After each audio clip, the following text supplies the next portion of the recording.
청취자 여러분 안녕하십니까. 수도권 투데이의 장원석입니다. 지난 대통령 선거에서 각 당 후보들이 외친 공약 중에서 서민 가계 부담을 덜어주겠다는 내용이 많았습니다. 그중에 하나가 통신비 인하 공약이었죠. 문재인 대통령도 역시 마찬가지였습니다. 하지만 이동통신사들은 난색을 보이고 있습니다. 적자가 난다는 건데요. 그러면 실제로 통신비가 줄어들 수는 있을까요? 잠시 뒤 투데이 포커스에서는 심현덕 참여연대 간사와 함께 이 이야기 해보겠습니다.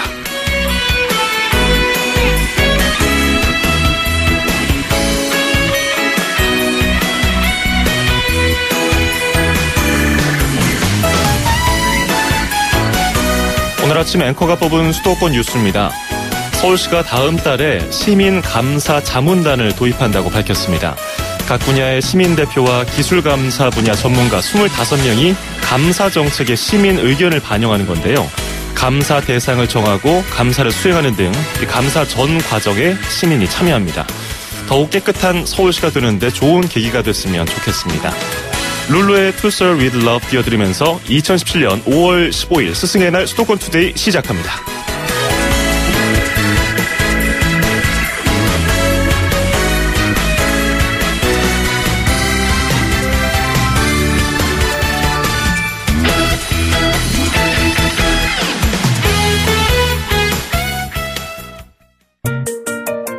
음악과 수도권 뉴스가 한방에 수도권 전문 방송 수도권 투데이.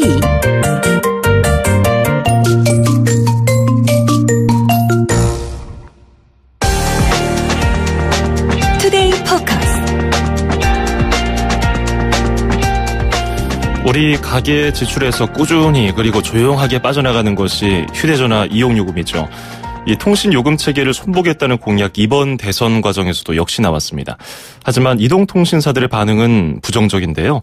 통신요금과 관련해서 심현덕 참여연대 민생희망본부 간사와 함께 이야기해보겠습니다. 간사님 안녕하세요. 네, 안녕하세요.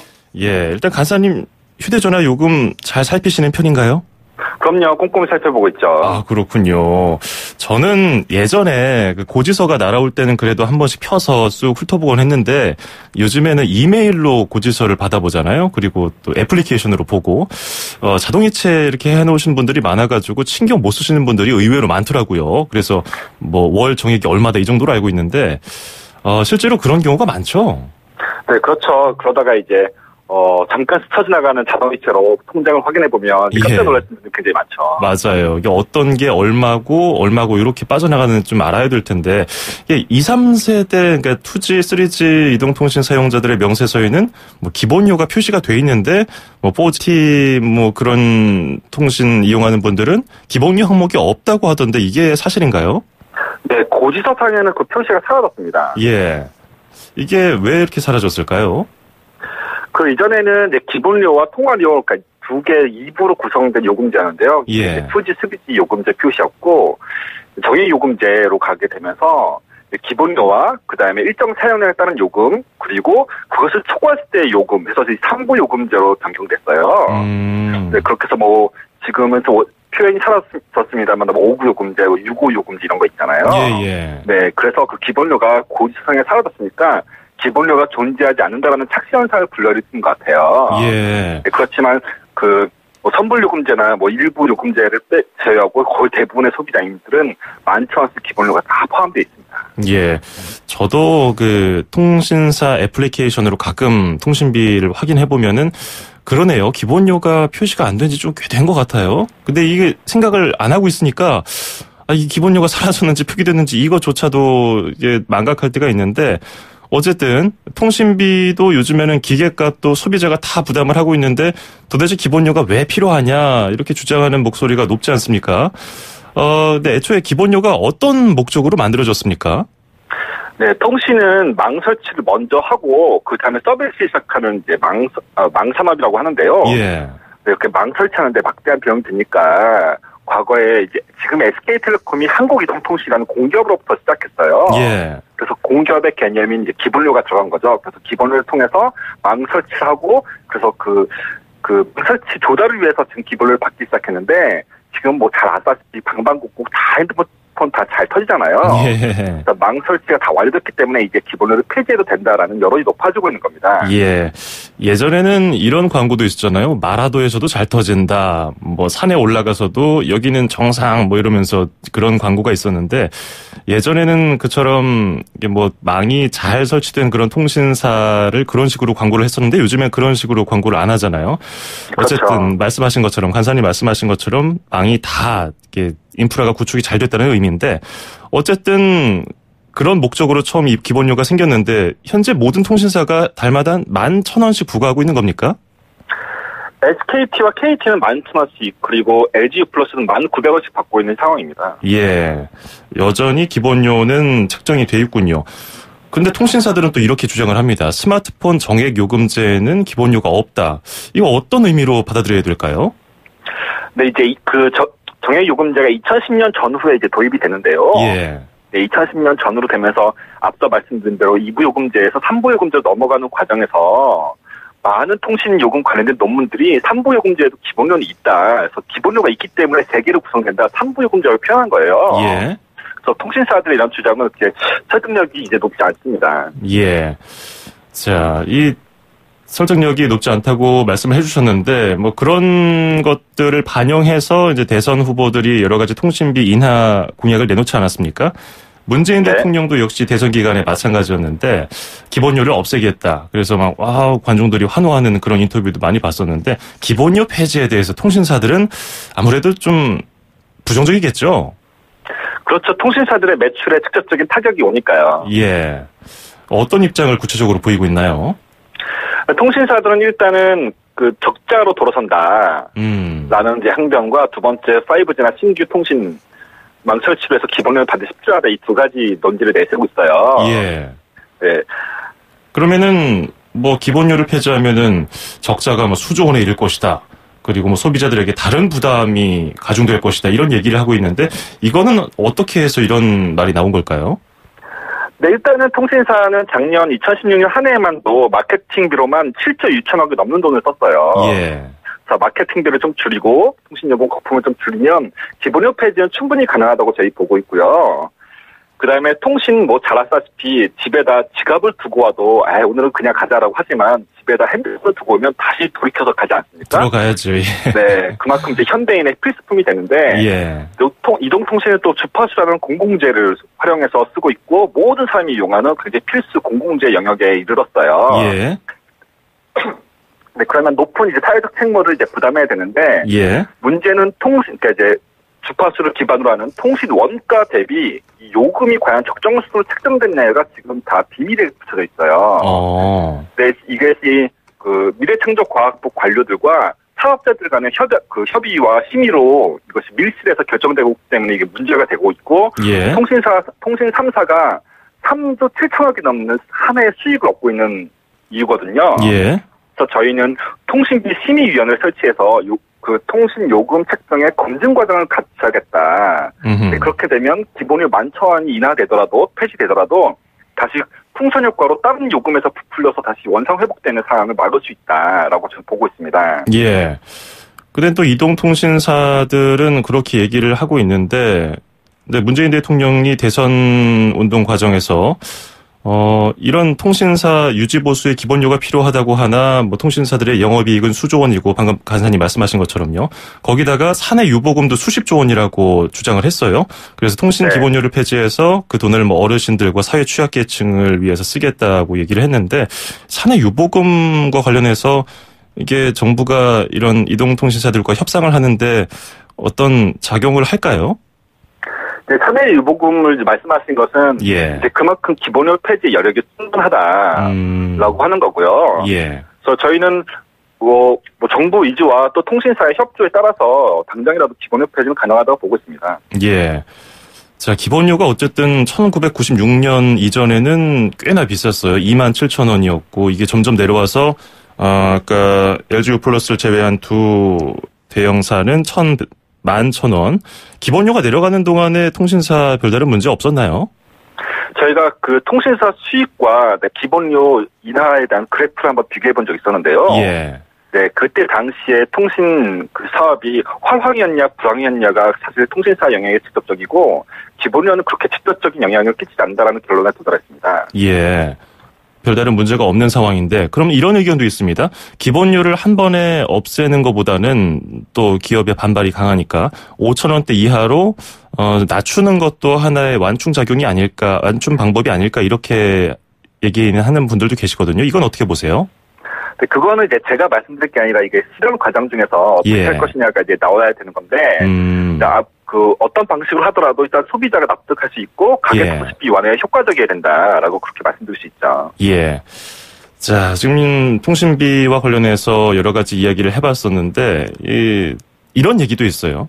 민간 영역인데 너무 정부가 이걸 손대는 거 아니냐. 자율 영역인 요금제를 정부가 손보는 게 맞느냐. 이런 회의적인 지적에 대해서는 어떻게 생각하고 계세요?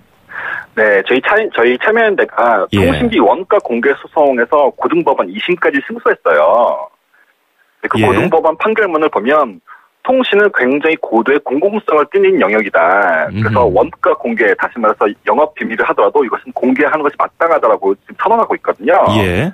그래서 그 주파수라는 공공재를 사용하고 있고 모든 사람이 사용하고 있는 필수제에 도달한 이 통신 영역에 대해서 기업의 자유라고 방기할 것이 아니라 적정한 공공의 통제, 사회적 책무를 부과하는 것이 적절하다고 보고 있습니다. 예, 그러면은 간사님 포함해서 기본료를 폐지해야 한다고 보는 분들은 확실히 이게 이번 임기 내에 폐지돼야 된다고 보시는 건가요? 그럼요. 그러면은 시기는 어느 정도가 적절하다고 보세요? 저희는 빠르면 빠를수록 좋다고 생각하고요. 사실 그동안 우리나라는 이제 국토가 적기 때문에 통신망 설치 비용도 적고, 그다음에 굉장히 많은 사람들이 도시화율이 굉장히 높아서 이제 비교적 통신사들이 그 다른 뭐 미국이나 캐나다 같이 큰 나라에 비해서 수월하게 통신 영업을 하고 있다고 평가받고 있어요. 그런데도 불구하고 저희 나라가 정말 상위권에 손꼽을 정도로 굉장히 비싼 통신료를 내고 있다는 것 자체가 문제라고 생각하고요. 이제라도 조금 합리적인 수준에서 통신비나 경감이 됐으면 합니다. 예, 우리나라 국민들이 통신비 부담을 덜게 되는 기기가 될지 한번 기다려보죠. 오늘 말씀 잘 들었습니다. 고맙습니다. 네, 감사합니다. 네, 지금까지 심현덕 참여연대 민생희망본부 간사였습니다. 수도권에서 일어나는 모든 소식을 함께합니다. 수도권 투데이. 길에서 보고 듣는 세상. 뉴스에서 접한 궁금한 점들. 운전하면서 겪는 희로애락. 생활 속 이야기를 풀어주세요. 세상 사는 이야기 함께 나눠보는 운수대통 만사형통 통통 메시지. 네, 안녕하세요. 은평구 수색동에 있는 형제 대장간입니다. 형하고 저하고 둘이 하는데 형은 이제 올해 51년 됐고요. 저는 20년 조금 넘었어요. 새로 만드는 거는 다 만들고요. 옛날에는 농기구였는데 농사 짓는 사람들이 많지 않고 이제 기계화가 되니까 텃밭 하는 사람들만 이제 농기구 좀 구매하시고 인테리어 하시는 분들 건축 현장에서 쓰는 거 시중에 없는 거 자기가 원하는 그 디자인 같은 거 갖고 오면 새로 만들어 드리고 주말 농장 하는 사람이나 텃밭 갖고 오는 사람들은 옛날식으로 농기구 다 필요하죠. 건축에 관련된 연장을 제일 많이 만들죠. 아침에 7시 반 정도 나오면은 제일 먼저 하는 게 불 피는 거고요. 불을 펴야 이제 쇠를 달구니까 모든 쇠는 단단하잖아요. 뜨겁게 달궈지면 쇠가 물렁물렁 해져요. 망치로 디자인 형태를 잡는 거야. 보람된 거는 그 옛날에는 이게 천한 직업이었고 그랬는데 형이나 나나 초등학교 때는 안 나왔거든요. 근데 형은 지금서 대학 교수 됐잖아요. 전통문화대학교 교육원에 개가운 교수로 출강하고 있고 형제 대장간이라는 데가 서울시에서 미래문화유산으로 이제 지정이 된 거죠. 전통적인 거 문화재 같은 거 복원하는데 옛날식으로 이제 그대로 만드는 거죠. 대장간에 관해 이제 망치 때려서 만들고 이러는 거 관심 갖는 젊은 사람들도 있고 서울에 있는 명문대학 나와가지고 배우겠다고 와서 친구도 있고 이 대장간 일이 최하 한 10년 이상은 배워야 조금 흉내내는 정도라 배우기가 어려워요. 힘들고 이 대장간은 없으면 안 되는 게 어떤 거든지 하려면 다 연장이 필요하잖아요. 인기는 좋은데 배우기 힘드니까 이걸 선뜻 하려고 하는 사람이 많지 않아서 앞에 화덕 앞에가 한 170, 80도에서 100도 정도 되는데 그럼 땀 엄청 흘리거든요. 그럼 땀 흘리고 이제 시원한 물 한 번 먹고 그럴 때 선풍기 한번 싹 씌우면 얼마나 시원하고 개운한데요. 그럴 때가 제일 상쾌하고 좋아요. 이제 없어진 농기구도 많고 연장들이 많은데 그런 거를 만들어서 전시해서 지금 이제 젊은 사람들 애들 보여줬으면 좋겠어요. 우리 조상들이 이런 거는 언제 쓰던 연장이고 어느 뭐 하는데 쓰던 연장이라는 거를 해놓을 수 있는 전시장 같은 거 하나 만드는 게 꿈이죠.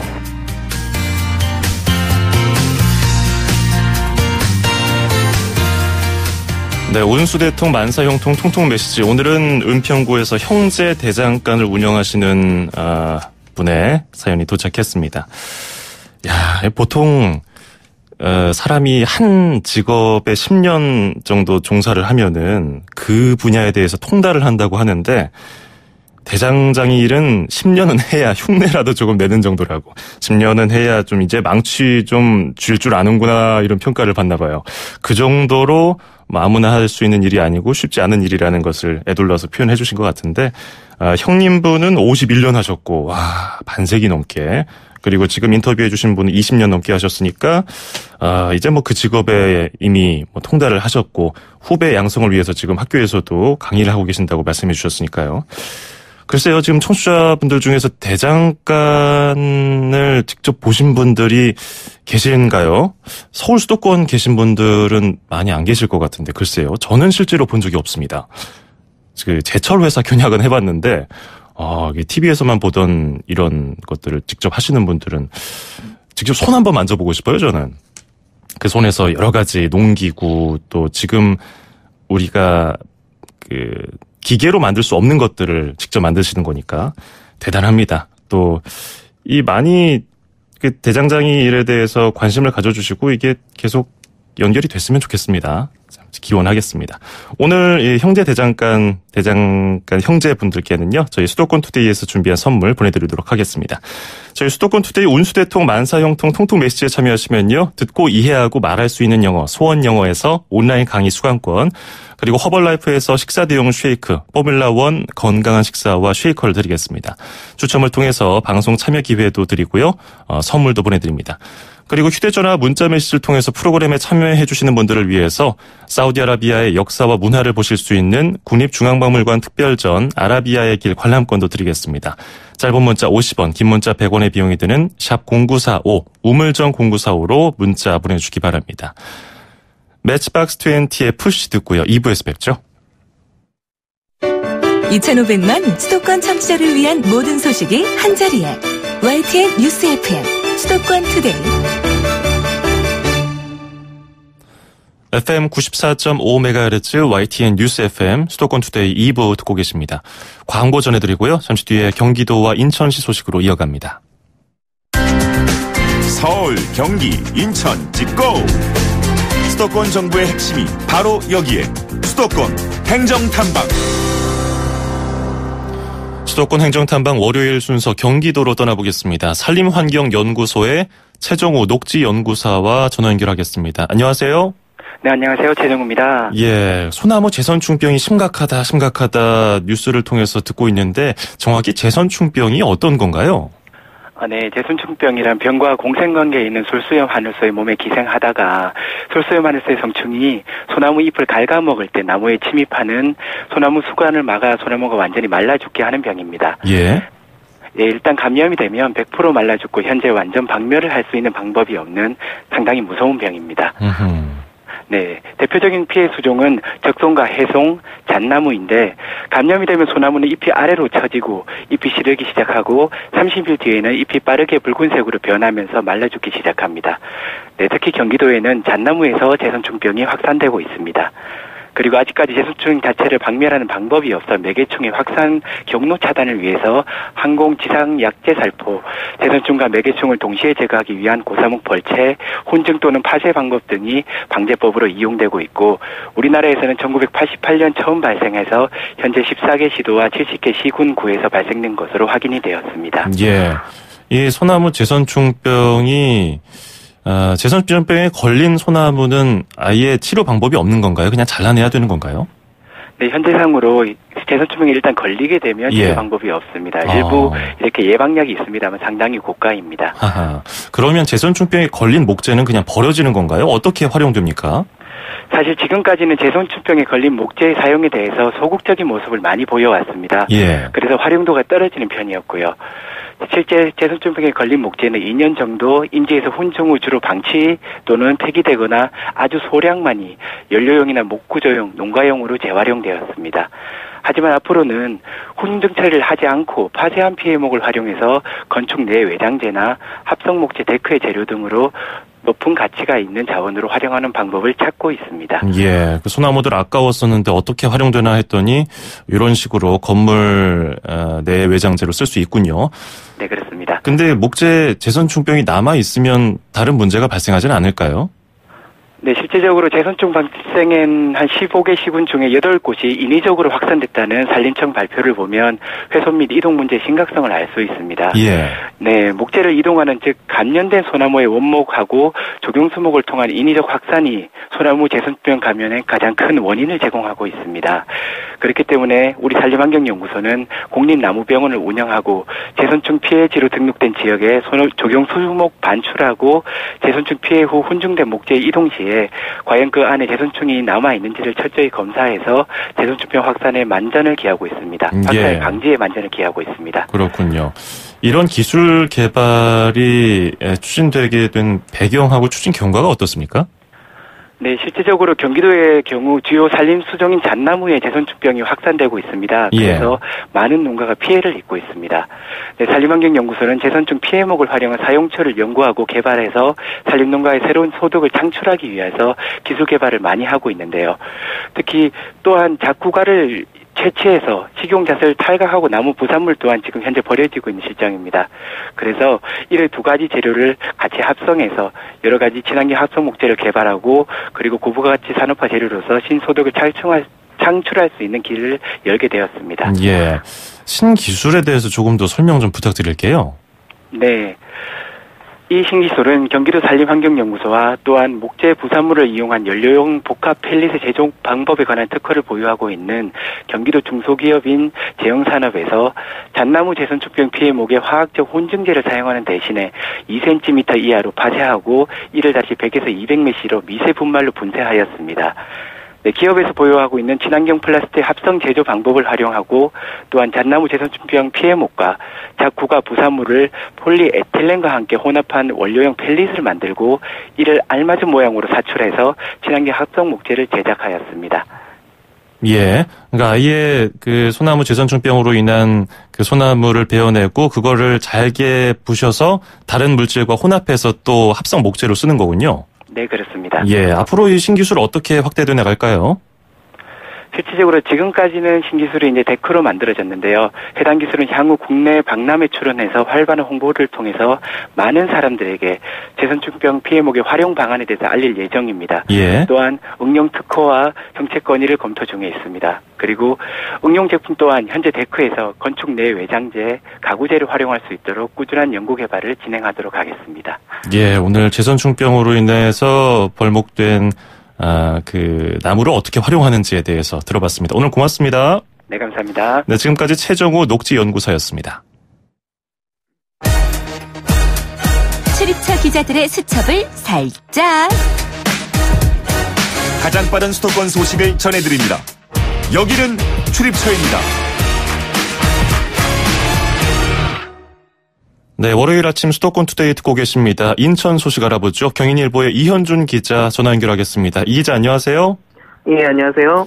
예, 현재 공사가 추진되고 있는 서울 지하철 7호선 인천 성남 연장선 개통이 애초 계획보다 조금 늦어진다는 소식이 있네요. 그렇습니다. 애초 2018년 개통 계획이던 서울 7호선 인천 성남 연장선 개통이 2020년으로 2년 정도 늦어질 전망입니다. 예. 인천시는 이 같은 내용을 담은 서울 7호선 성남연장 건설사업 도시철도 기본계획 변경안을 마련하고 최근 주민 공청회를 가졌습니다. 연장선 개통을 바라던 성남동 주민을 비롯한 인천 서북도 지역 시민들의 기다림이 더욱 길어질 전망입니다. 그러게요. 많은 분들이 좀 아쉬워하실 텐데 왜 늦어지고 있습니까? 인천시는 우선 관련법 강화를 개통 연장의 원인 중 하나로 꼽았습니다. 이번 사업을 추진하던 중에 철도 안전법이 강화돼서 철도 개통 전에 거쳐야 할 철도 차량 성능 시험 기간이 애초 3개월에서 8개월로 5개월 늘어난 겁니다. 또 개통 전 2개월만 하면 됐던 영업시운전 기간도 5개월로 길어졌습니다. 예. 인천시는 총사업비 조정과 관련 기본계획 변경을 둘러싼 정부 승인 절차 늦어진 것도 영향을 미쳤다고 설명했습니다. 예, 뭐 법도 그렇고 여러 가지 정부 승인 절차까지 영향을 줬는데 인천시는 뭐라고 합니까? 앞으로 절차 어떻게 진행한다고 하나요? 인천시는 사업계획 변경 최종안을 마련해 오는 7월 국토교통부에 제출할 계획입니다. 국토교통부는 인천시가 제출한 최종안을 토대로 관계기관과의 협의를 거쳐서 승인 고시하게 됩니다. 인천시는 인천 서북부 지역 주민의 서울 접근성과 교통 편의를 높일 수 있도록 성남 연장선의 2020년 개통을 위해 총력을 기울이겠다고 했습니다. 예. 그리고 검단 세빛도시로 불렸던 인천 검단지구 택지개발 사업 이름이 인천 검단 신도시로 바뀌었네요. 그렇습니다. 인천시는 최근 검단지구 택지개발 사업 네이밍 결정 심의위원회를 열어서 인천 검단 신도시라는 명칭을 최종 확정했습니다. 지난달 공모에 제안된 150여 건의 명칭 가운데 검단 신도시를 택한 겁니다. 지역 특성을 잘 나타내고 누구나 쉽게 부를 수 있다는 이유가 장점으로 꼽혔습니다. 검단 지구 택지개발 사업 이름이 세빛도시에서 검단 신도시로 바뀐 이유 또 다른 이유가 있을까요? 검단 지구 택지개발 사업은 지난 2007년 정부가 택지개발 예정지구로 지정한 이후 검단 신도시라고 불렸습니다. 예. 그러다가 2015년부터 검단 세빛도시라는 명칭이 사용됐습니다. 사업 시행사인 인천도시공사가 내부적으로 사업 명칭을 정한 겁니다. 하늘이 내려준 새로운 빛의 도시라는 의미였는데요. 일부 주민들은 세빛도시의 빛이 부채를 의미하는 빚을 연상시킨다면서 반발해왔습니다. 아하. 인천시는 결국 주민 의견을 들어보자며 이번 공모를 진행했고 명칭을 다시 바꾸게 된 겁니다. 검단 신도시에서 검단 세빛도시로 다시 검단 신도시로 명칭이 바뀐 건데 시민 혼란을 부추겼다는 비판도 나오고 있습니다. 예, 빛이 빚으로 의미가 해석될 수 있어서 바꿨다. 알겠습니다. 자, 그리고 인천시와 인천항만업계 등이 해사법원 인천 설립을 위해서 태스크포스를 구성해서 운영한다는 소식이 있는데 해사법원이라는 게 뭡니까? 해상이나 선박에서 발생하는 각종 분쟁과 사건을 전담하는 법원을 해사법원이라고 합니다. 예. 우리나라엔 해사법원이 없어서 대부분의 법률 분쟁을 외국의 중재제도나 재판에 의존하고 있는 실정입니다. 연간 해외 유출 비용만도 3천억 원으로 추정되는 상황이라 해사법원의 국내 설치 요구 목소리가 커지고 있습니다. 해사 사건은 그 성격상 국제 분쟁이 많은데 인천은 국제공항과 항만 같은 인프라가 잘 갖춰져 있어서 해사법원 설치에 적정한 지역으로 평가되고 있습니다. 국회에서도 해사법원을 인천에 설치하자는 내용의 법률 개정안이 지난 3월 발의된 상태고 인천시의회도 해사법원의 인천 설치를 촉구하는 건의안은 채택한 상황입니다. 예, 해사법원 설립을 위해서 인천광역시는 구체적으로 어떤 계획을 갖고 있습니까? 인천시는 이달 중 해사법원 인천 설립 추진 TF팀을 구성해 본격적으로 가동할 계획입니다. 항만업계와 시민사회단체, 학계와 시의회 등과 힘을 모아서 해사법원 인천 설립의 당위성을 관계기관에 설명할 방침입니다. 예. 수도권 해양의 중심인 인천에 해사법원이 설립될 수 있도록 하겠다는 인천시 의지가 현실화될지 관심입니다. 예, 오늘 잘 들었습니다. 고맙습니다. 감사합니다. 네, 지금까지 경인일보의 이현준 기자였습니다.